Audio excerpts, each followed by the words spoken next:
But this one, just to make sure everyone's in the right place, is a webinar orientated at HE and FE, so kind of provider focused webinar. So what we're going to do is try and pick through the plan and flag and highlight those things that we think are of most interest to providers in the HE and FE sector. So I'm Becky Pleasant. I'm the Delivery Programme Director for the National Nuclear Strategic Plan for Skills, and I'll be kind of hosting today. We've got a number of speakers lined up, and as a result, we've got quite a tight time schedule for each presenter. So I'll be monitoring time and keeping people on track. If you could move on to the next slide, please, Hannah.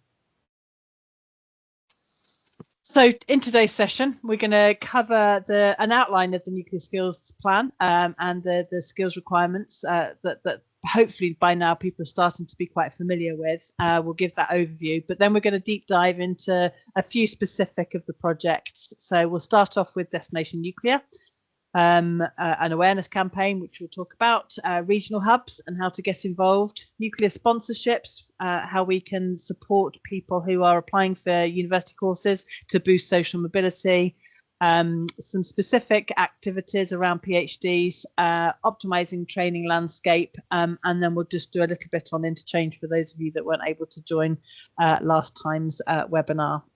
So each of the leads will kind of walk through their respective area. Just a bit of housekeeping. There is a chat function. We'd really encourage you to use it. I'm going to do my best to try and provide to make provision for time at the end of the webinar for questions. So please do use the chat function as you go. Better to do it as you go while you're hearing the presentations rather than at the end.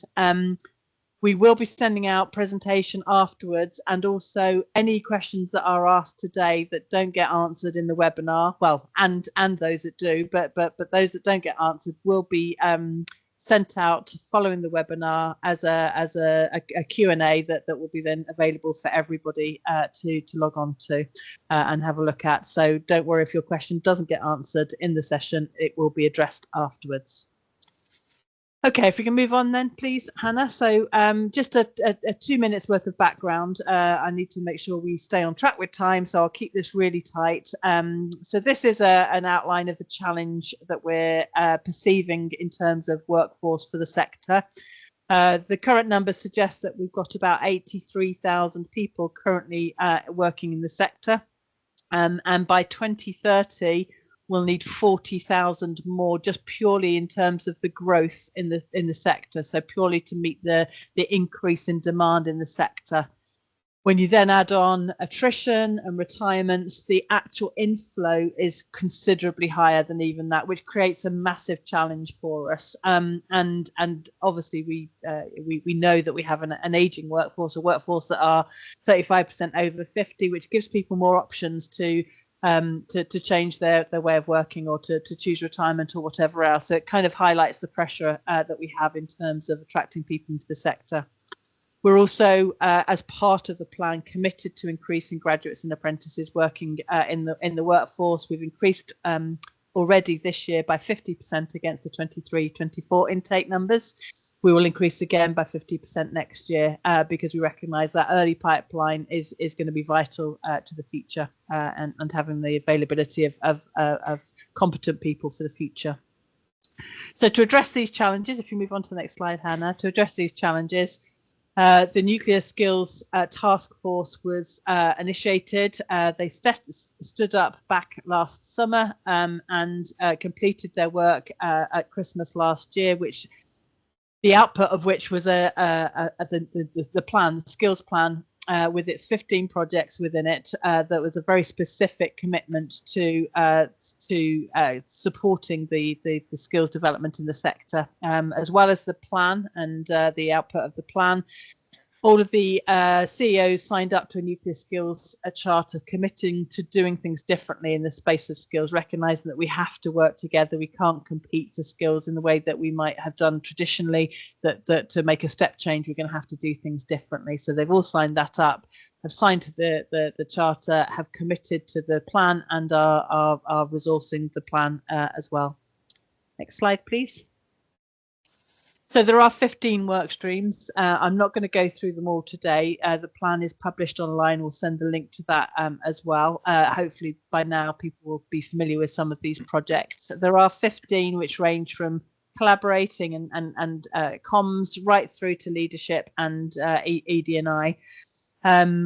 A couple that we won't be deep diving on today, just to draw your attention to, is the apps and grads work that we are doubling apps and grads and supporting industry in accommodating those apps and grads as part of that work stream. I won't go through any others because I'll steal other people's thunders, but there's 15 projects there, and what we've tried to do today is to focus on those that we think are most relevant to you as FE/HE providers. And collectively, we're hoping that will address the skills gap. So without further ado, I'm going to now hand over to Lynn, who is the Destination Nuclear Lead, and we'll talk through the National Comms campaign. Over to you, Lynn. Lynn, you're on mute. Sorry, not a good start. Thanks, Becky, and good afternoon, everybody. So within this session, it's just a whistle-stop tour to give you a real flavour of what Destination Nuclear is, what it's set out to do, where we've got to, what the model looks like, how collaboration is really important in terms of where we've got to and how we evolve, and how this makes it useful to the sector and to yourselves within academia. And then I've given a little bit of a snapshot of the impact so far. So if we can go to the first slide, please. Oh, I'm not sure if you can hear sound. However, this was set out to summarise the campaign and give a real flavour of what the size and the scale of the challenge was. Unfortunately, we will send this out so that you can hear some of the sound.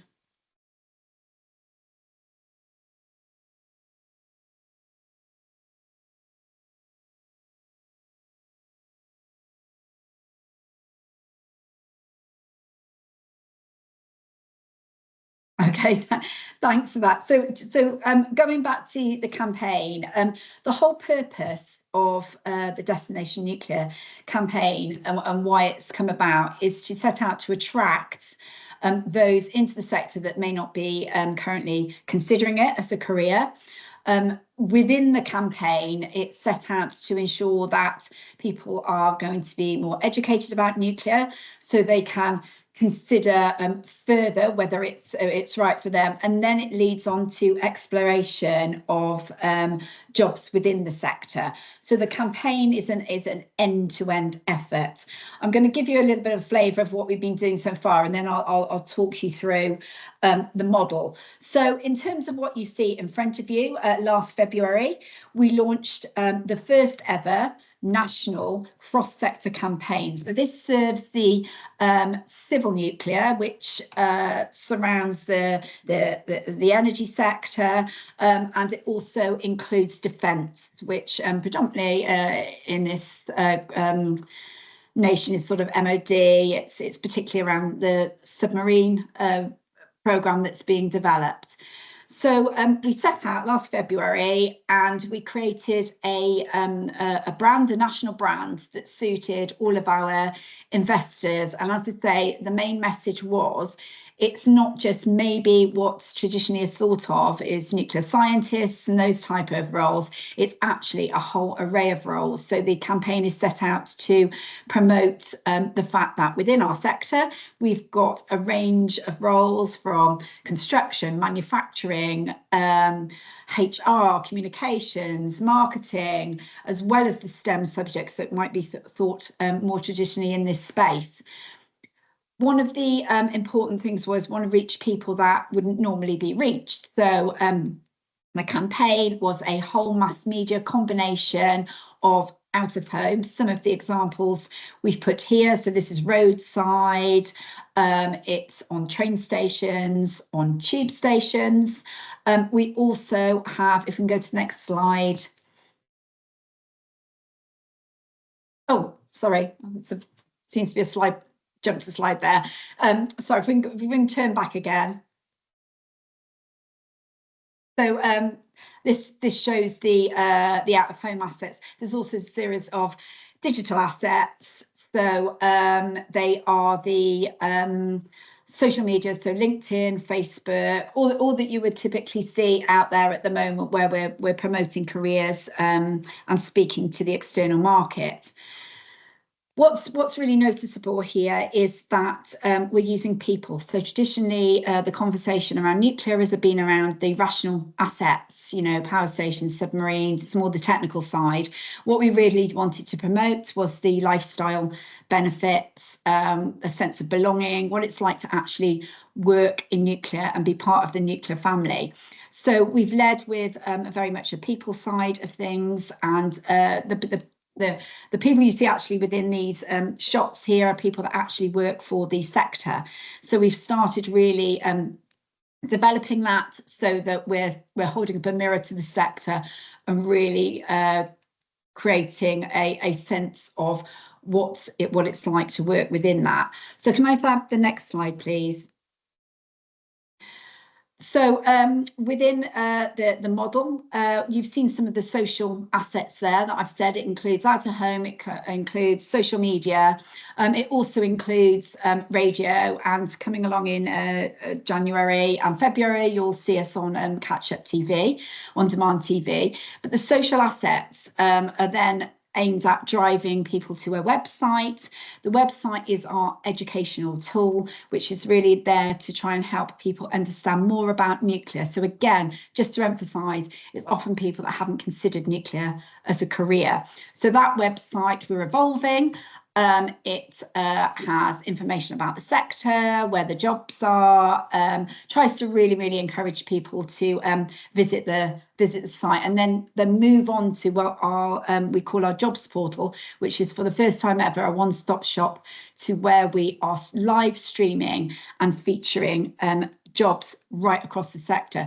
So in terms of trying to drive the individual, it's about taking them from attraction, hopefully through to employment in a much shorter space of time. One thing, so can I go to the next slide, please? Really importantly with all of this, and I think this is where it's significant to you also, is that it's an absolute partnership. So we can create a campaign and really shout about nuclear, but it's really important that when those people that are maybe looking at this as an opportunity, that when they go and apply for jobs and when they work within the sector, that they have a great experience so that the promise meets the reality. Equally, for those on the call, one of the other really important things we recognise is that there's pipelines into jobs. So if we are out there attracting individuals wanting to seek a route into nuclear, that they make those connections with the organisations that can help them along that journey, and they really understand the pathway. So I think this is why this call is so significant today in terms of, and Becky will come to it in the end, in terms of how we work collectively with you to really help channel more people into all of the array of jobs that exist within nuclear, so we can deliver our nuclear ambition, and then how we ensure that they're coming through the right educational pathways and coming out the other end. So I think there's several work streams Becky mentioned that all are an ecosystem to this. But going forward, this is how we'd like to sort of work forward with you on how you're promoting careers in nuclear and partnership, create a partnership in that way. If we can go to the next slide, I think that's pretty much it, apart from the results. So this is just to summarise the impact so far. So as I say, we've only been going 9 months. We're testing different channels. You know, recently we've launched TikTok. We're going on demand TV. We're taking and analysing the behaviour of the sector so that we know what's working, what's not, what they're responding to. We also measure this against benchmarking in the sector so that we know how typical campaigns are performing and how to make sure that we make ours really stand out. So just the summary, because we've gone mass media, we've so far to date been exposed to 27 million individuals or people. Really importantly, we've also, with our awareness campaign of that, we've turned the dial up by 48% of those that would consider roles in nuclear. So you may see a lot around people considering nuclear as an energy source and whether they are in support or not. This is actually around people that would consider jobs. So that's an incredible metric in terms of positivity and contribution from Destination Nuclear. In terms of understanding the journey, as I said, this website is educational. We're seeing that people are hovering on that for quite a while, so it's really working. They're really interested and engaged. But more importantly, 61% of those in our latest research are then going onto the jobs portal to explore jobs. So that's a really important stat, that they're moving on, they're interested enough to then have a look at the roles that are available. In terms of driving those through on that careers portal, you see there's that huge number of people that are now viewing and exploring positions. And up to a couple of weeks ago, our latest stats are that over 10,000 have then clicked on apply. So it's really it's proving that the model's working, and that we're starting to really engage and drive application. In terms of the appetite as a whole, there's a lot of eyes on Destination Nuclear. So we've had a lot of media interest, political interest, and a lot of demand to be part of this model. So I'll close there, but we'll come to the actions and how we can interact at the end. But hopefully this proves that this is creating a national brand and is supporting the drive into the sector. That's great, Lynn. Thank you very much. So yeah, if you could be thinking through, as we run through these presentations, how you think we could better engage with FE, HE. Obviously, there's some clear links on attraction with students coming through your institution. So I'd like to perhaps pick that up as part of the Q&A at the end. Let's move swiftly on then. I'd now like to hand the floor to Dan and Nick to talk about regional hubs, please. Thanks, Becky. Yeah, and good afternoon, everyone. Yeah, on the theme of engagement, I hope that this one will be one that you're very keen to engage with. So yeah, Dan Hall, I joined the skills planning a few months ago, and I'm assigned from industry to deliver a number of the initiatives within the plan, one of which is the regional hubs. If we can go on to the next slide, please, Hannah. So what are regional hubs and what are they all about? So I'm specifically talking here, I appreciate that hubs is a term used for lots of different collaborations, lots of different entities. I'm specifically referring here to the Nuclear Skills Plan regional hubs. And what they are is a collaboration of organisations that are coming together in different parts of the country, focusing on the benefits of the skills plan that Becky spoke to earlier and how they would impact and are relevant or most relevant to those specific areas. And you can see here on this slide some real key benefits that should drive. So first of all, it allows for the identification of those specific issues or requirements that are pertinent to a region. By bringing organisations together and focusing on what that area needs, it allows a sharper focus on what's missing and what the critical skills gaps or the shortages really are. It also allows for greater awareness of demand.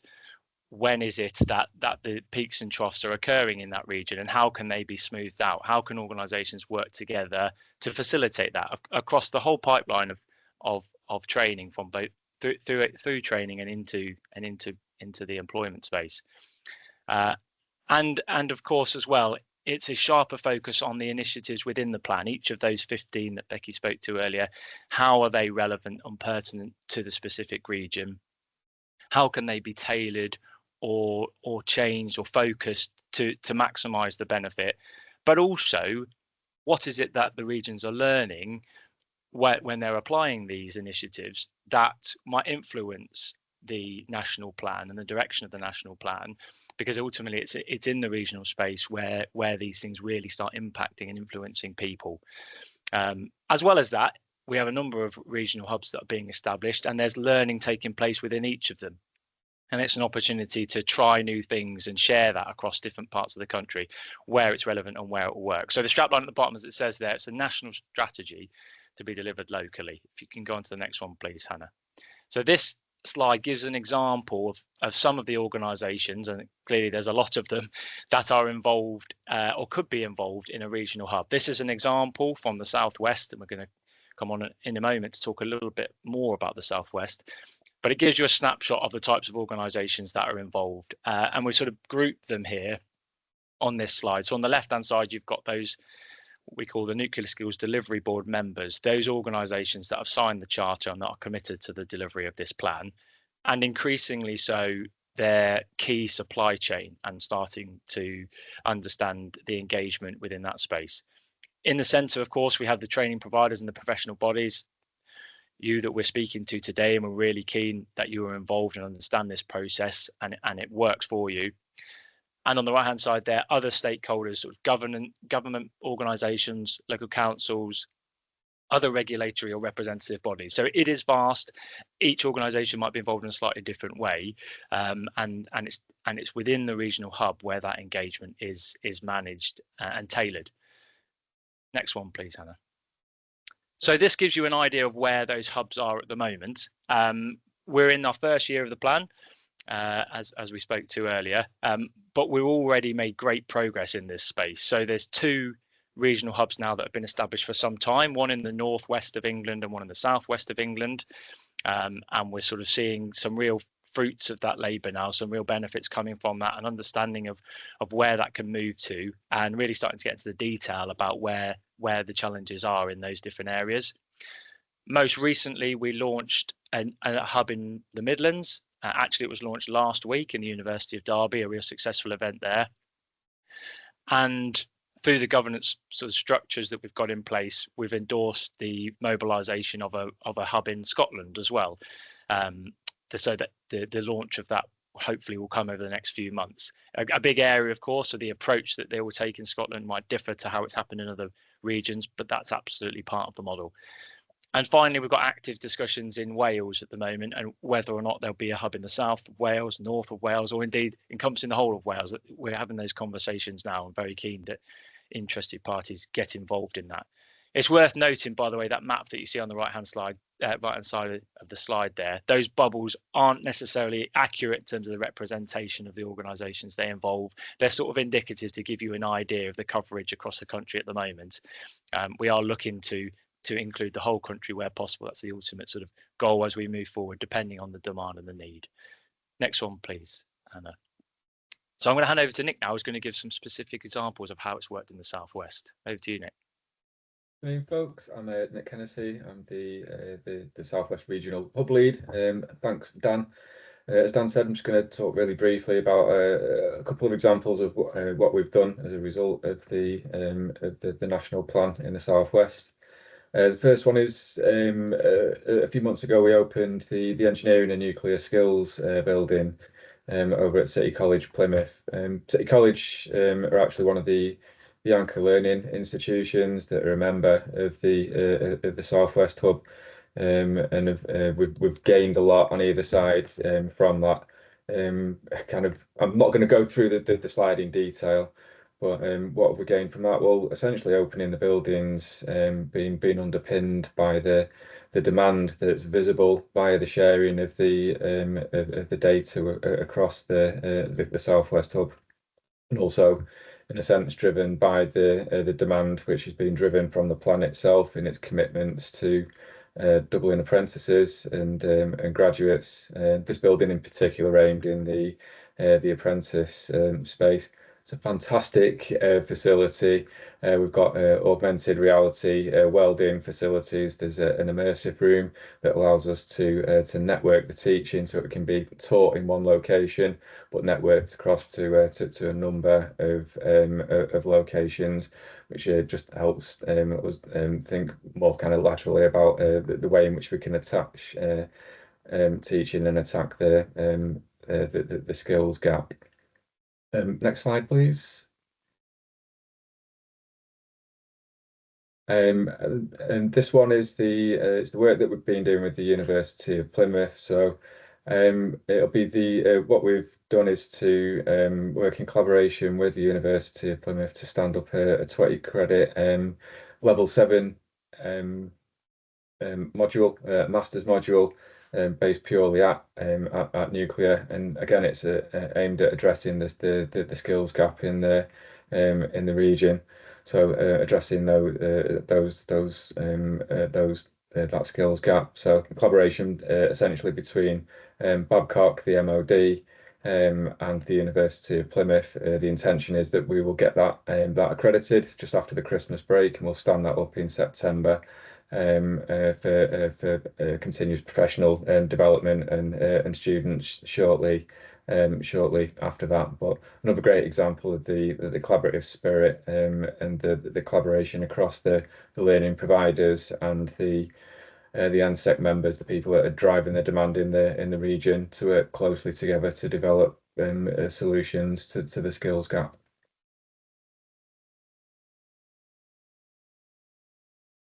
And that's just a brief summary of the marketing material that goes with that. Dan, over to you. Thanks, Nick. Yeah, great. So I think I'll sum up there, but hopefully you can see there's a huge amount of work already happening in the hub space. More to go. It's year one, so we're evaluating it, seeing how we're progressing this year and how we can take it forward. But please, if you are interested, do reach out. We'll share those contacts at the end and hopefully link you in with the right areas. So I'll finish there, and I think I'm going to hand over to Maddie now, who's going to talk to you about apprentices and graduates. Thanks, Dan. Can you hear me okay?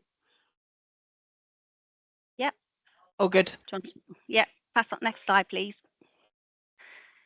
So I'm absolutely delighted to present this sponsorship program. It's something I'm really passionate about, so it's a wonderful opportunity to talk about it today. So what is it? So it's a program that's been set up to promote social mobility within the sector and to target those who wouldn't normally consider a university education.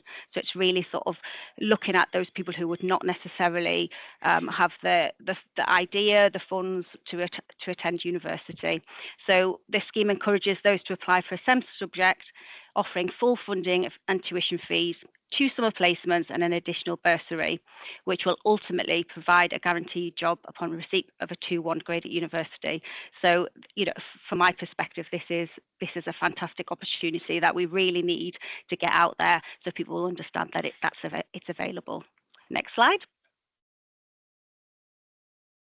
So what is the funding? So it's 27,000 of university fees and 15,000 subsidence bursary, which is £5,000 a year for 3 years. So the programme is a three-year programme. This year is a pilot year. People will be means tested, so basically we are targeting those people that will really benefit from the opportunity, and hopefully this will provide an excellent pipeline for the future. So for me, we really need your help to kind of target that audience and get people onto the programme. Next slide. What have we done today? So we've been out, we've told people about it. We do need to note that this year was a pilot year, so we've had to kind of go to those people who had already applied to university. So we've gone via UCAS and the Social Mobility Foundation, promoting the scheme on LinkedIn. But kind of future years, we really want to get into schools and tell people about the programme. So those that are sitting there thinking, oh, I'm not going to apply to university, this will have that kind of opportunity for the next X amount of years. So it's fantastic. So we've held an assessment day with people across the industry. So we had a panel of different people. So candidates got that face-to-face interaction with people in the nuclear industry. So we're all very passionate about the companies that we work for, and it's the first time we've actually done something in a collaborative way. We assessed a lot of people kind of face-to-face, and then we've now got 30 candidates on that have been accepted to date. Obviously, this is a pilot year, so the numbers are slightly lower, but for future years, we want to kind of ramp that up and get people involved. We've had a lessons learned sort of process to look at those things that haven't quite worked and we want to improve, and also get to other people involved in the programme. Next slide. So for us, what we really want to do is we want you to help us promote the programme, because, you know, the deadline for applications for university are at the end of January. We know Christmas is coming up, so that's, you know, quite a challenge. So really anything you can do to help us to get that kind of message out, we would really beneficial. Yep, that's all I have to say. Thanks, Maddie. That's great. So obviously, we imagine that universities, colleges have good connectivity already with schools. You know, so that's the route we're hoping maybe to capitalise on. So again, something to come back to towards the end of this presentation. Yep. Okay, we'll now move on to Dan Cooper, who's going to talk a little bit about PhDs and our commitment to PhDs and high level skills. Over to you, Dan.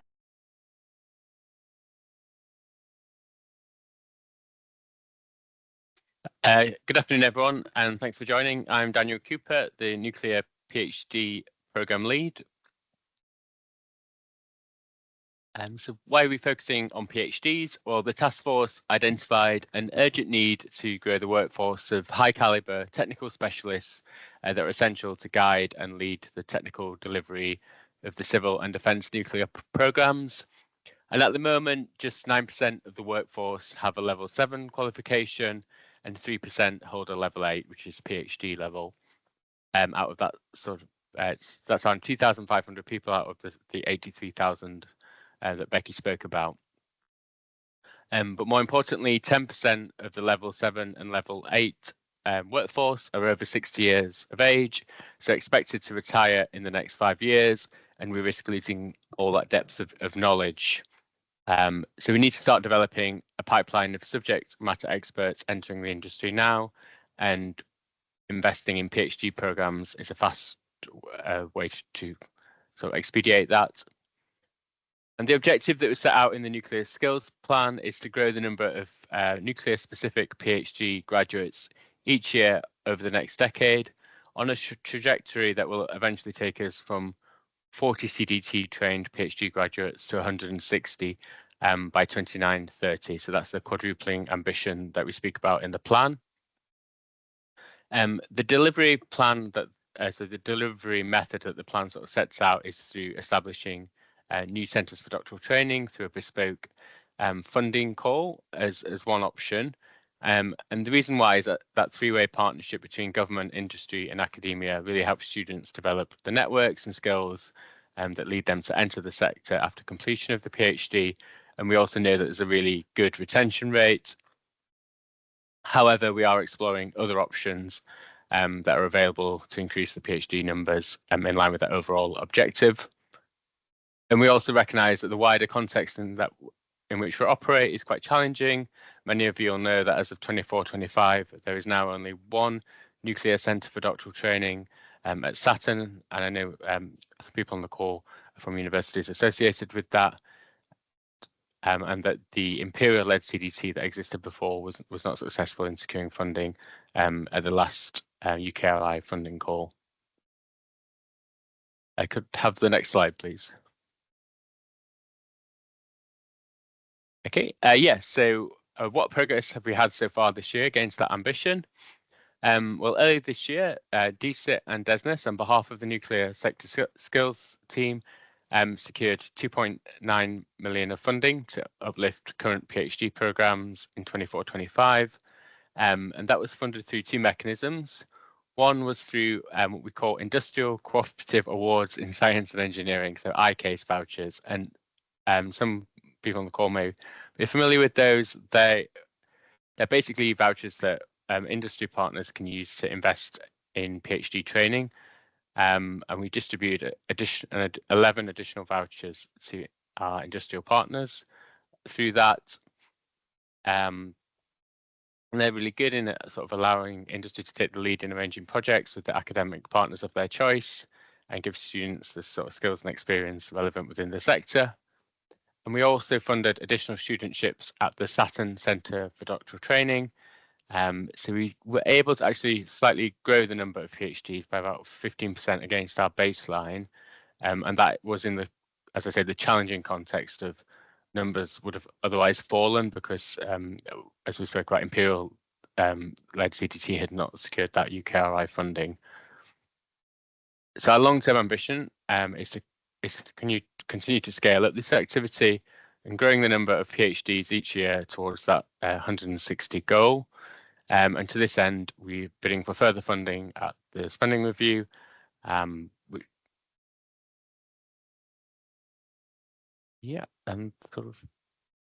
Pass over to the next speaker. That's great.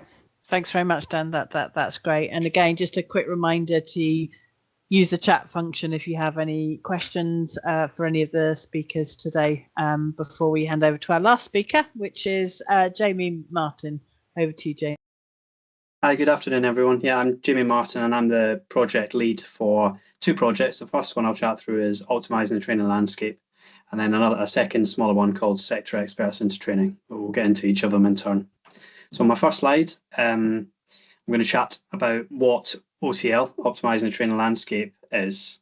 And it's fundamentally focused around optimising, as the name suggests, the capability and capacity of training providers in order to deliver the skills that are required that we've identified through doing nuclear workforce assessment. And in doing so, basically trying to acknowledge the gap that's needed to be bridged in order to deliver the skills. The work's split down, but if I had to summarise it in one sentence, I would summarise it as the unsung hero of the skills plan, in that it builds a lot of the building blocks to deliver the skills, but it's very much a 10-year plan, so the early stages won't see instant results, but are really fundamental to delivering the skills plan as a whole.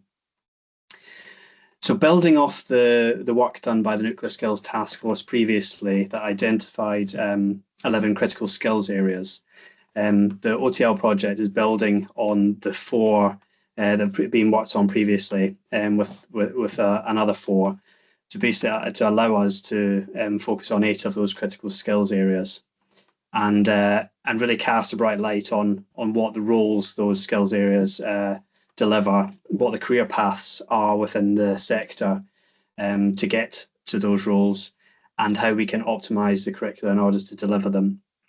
And this is very much a continuum, so it's a work in progress through the life of the whole skills plan, but is really fundamental in delivering the right skills. Secondly, some of the loudest voices we hear, especially from the provider network, is around being able to give a really accurate demand picture for what training and education is actually required by the sector. So this project is focusing on really delivering a skills supply and demand model that allows you to be able, as providers, to be able to plan really far ahead as confidently as possible in order to scale up and meet what the sector actually requires. And then finally, under OTL, we're trying to allow for a really targeted and valuable investments to be made by linking the funding organisations that we have from employers and linking them to providers within the sector in order to upscale the delivery as required. So in my next slide, I'm going to focus on what we're doing this year, because of the 10 years, this is year 1. But these 5 points are what we're focusing on this year. So the first one is the provider coordinating body that we're setting up as a forum for existing organisations. So it's not creating anything new. It's piecing together pieces from around nationally into a network that can coordinate and advise and consult to us upon all aspects of the skills plan. And we envision this to be very nationally focused, but really work in concert with the regional hubs for the regional focus that we've discussed already with the other projects.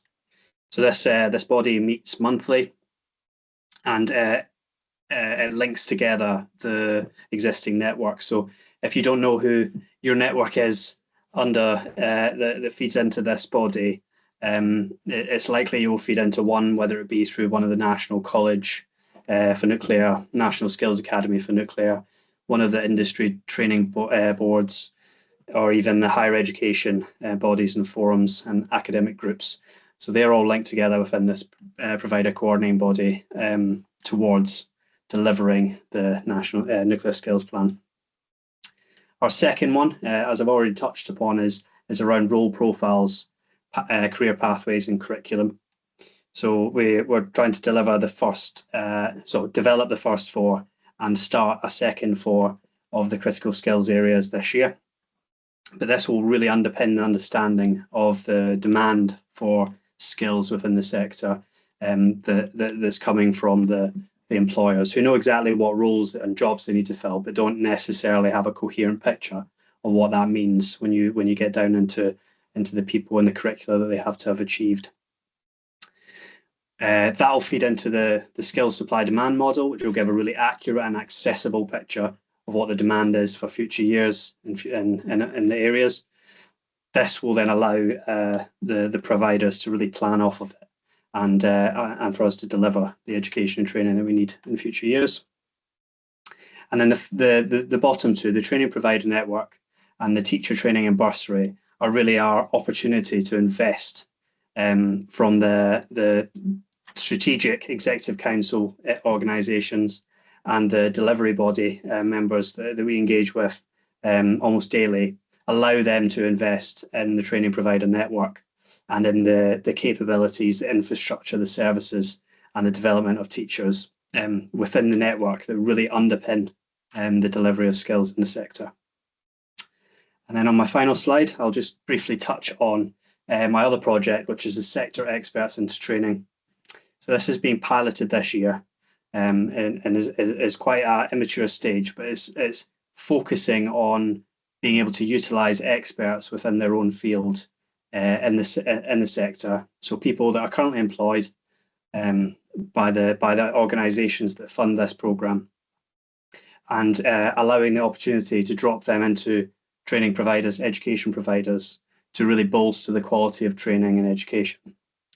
This also has a really useful sub-benefit of being massively retention positive for the experts and allowing us to potentially retain them within the sector for a different use or a different method of delivery later in their careers or even beyond retirement age.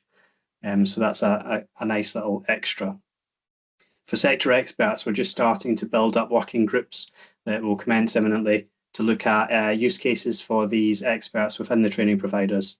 So looking at we're running 3 pilots within 3 different regions in further education colleges this year, but we're building next year and the following years into a broader national scheme.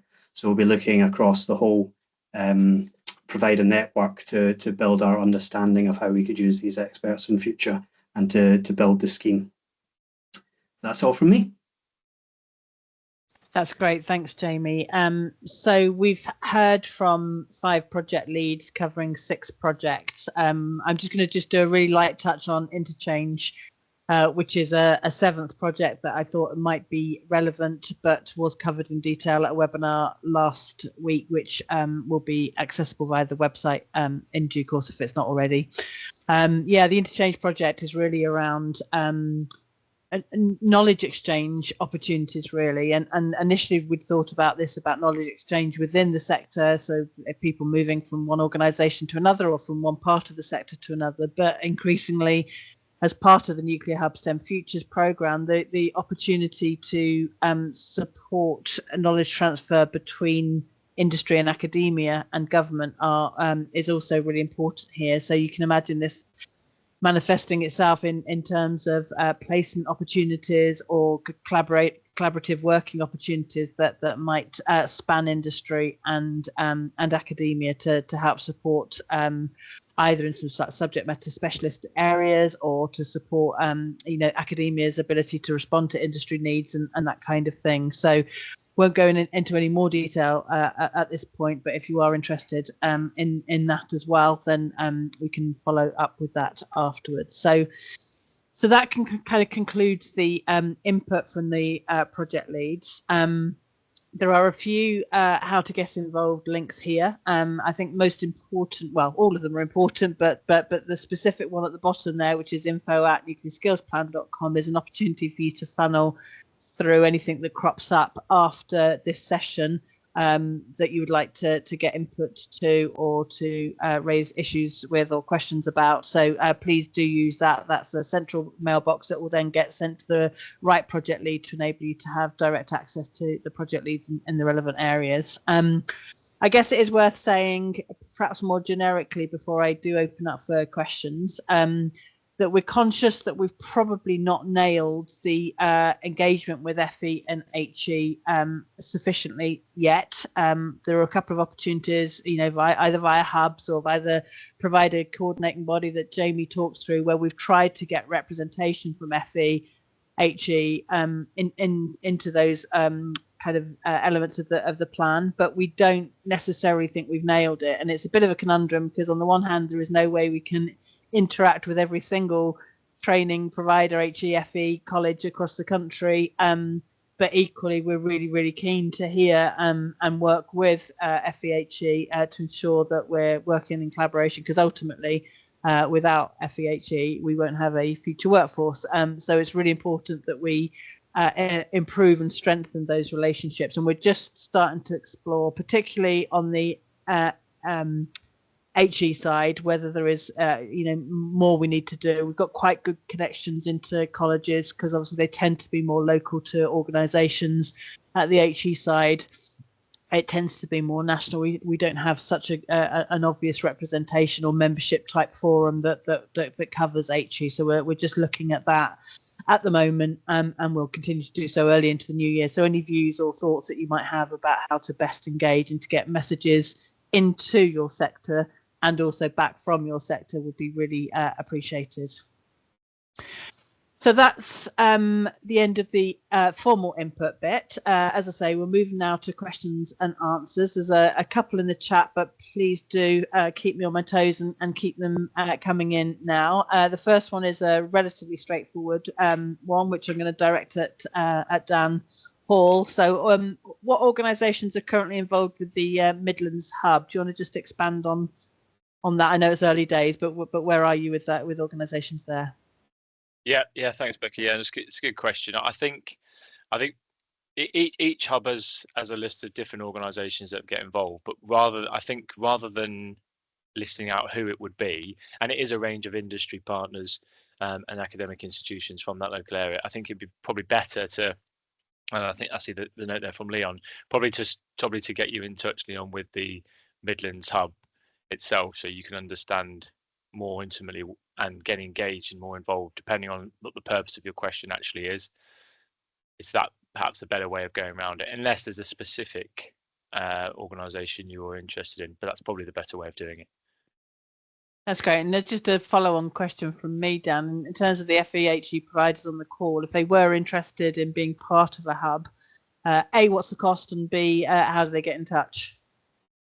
Yeah, great question. The cost. So let's start with that. So there isn't any cost for being involved. It's a collaborative organisation. It's an arrangement of interested parties that coming together for mutual benefit.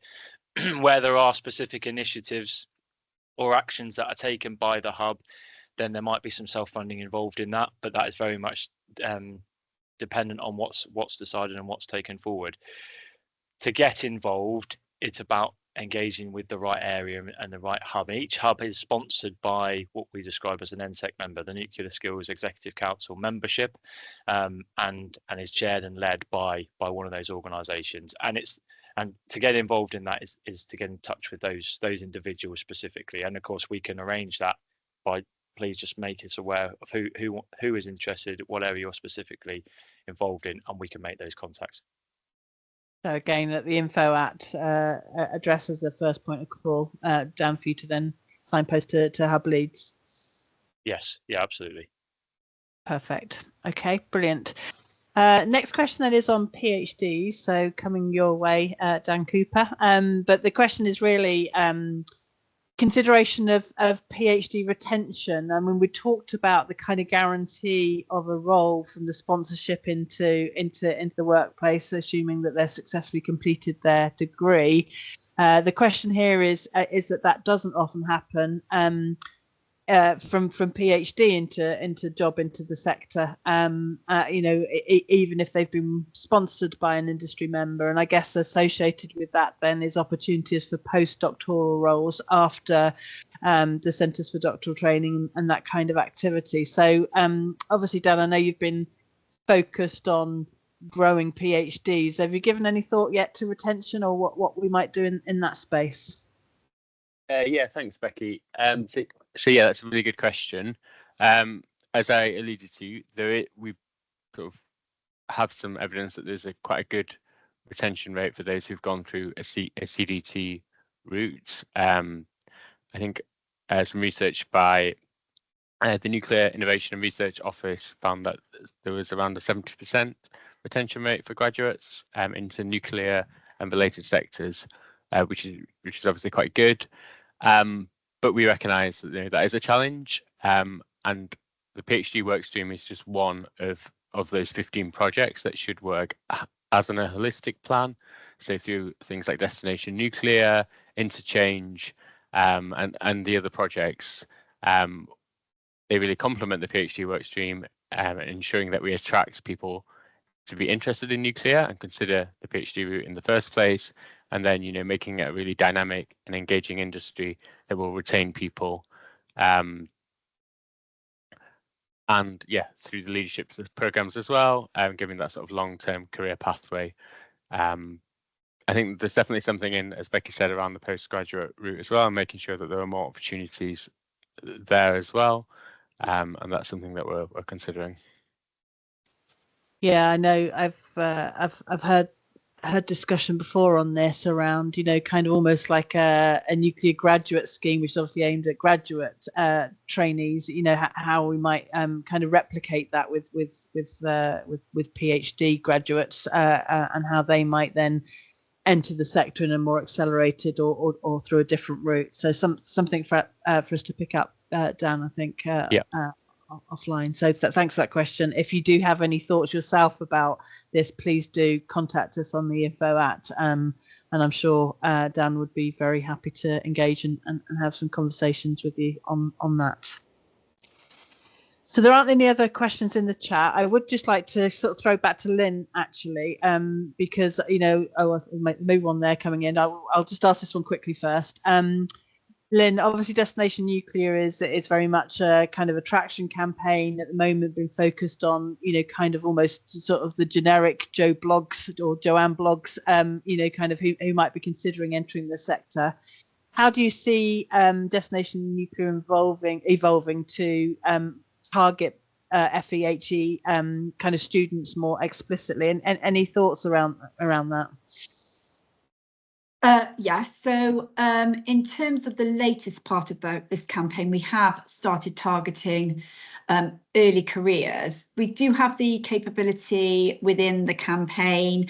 As you see at the moment, it's a generic overarching campaign, but we do have the ability through our various channels to do more bespoke messaging. So one of the things that we can do at sort of higher level social is put on messages to drive more traffic, to encourage people to follow pathways into HE, FE, or to at least explore that route. The other thing that in terms of the career and recruitment activities that HE and FE have within your portfolio, within your calendar, we can provide what I say toolkits, but we have a series of assets. So we can create more relevant assets that you can use within your careers recruitment activity or within your advice and guidance, so that you can clearly articulate the opportunities, but you can also have a really strong signposting method that you can build in, so that it makes it much easier for you to talk about nuclear and to guide people into careers that we're offering. That's great, Lynn. And we'll again, if you keep logging into the website, and once we've established a kind of representative body for FEHE after Christmas, that will be the opportunity to find out more there. Yeah, I mean, just to add to that, Becky, what would be really useful collectively, as Becky said, is to understand what you would find useful. And so we can create, a kit, if you like, that's going to be really suitable and really help you. That's brilliant. Really conscious of time. There are 2 other questions in the chat, which we may not be able to do a detailed answer on. Just in terms of the opportunity to target northeast of England, potentially as a hub, but definitely as part of a source of good recruitment opportunities. I think we've probably maybe mentioned it in Lynn's destination nuclear input, but we are targeting parts of the country where we think there are opportunities to attract people from, whether or not they're currently nuclear regions. So I think Northeast would definitely be picked up as part of that. It's not currently one of the priority hub regions, but we always will receive applications from any sort of sponsor organisations within the sector, but the difficulty is in the Northeast. You'd probably struggle to find an NSEC sponsor organisation located in the Northeast to sponsor it, but do get in touch if you think that would be useful. And certainly, as I say, in terms of the source of employees, we've definitely got it clocked. The other question is on PhDs. We'll expand on our answer to retention and development, I guess, of people who are currently in the sector into PhDs as part of their career development after the session as part of our Q&A responses. So I'll round us up there. I think we've just about got in on time, although there's quite a lot of content there. So thank you very much to the speakers, but more importantly, thank you very much to you for giving up an hour of your day to listen in. Hopefully you found something in there that is helpful, and please do get in touch. We'll distribute the slides to the people on the call so that you've got the contact details for getting in touch. So thank you very much for your time today.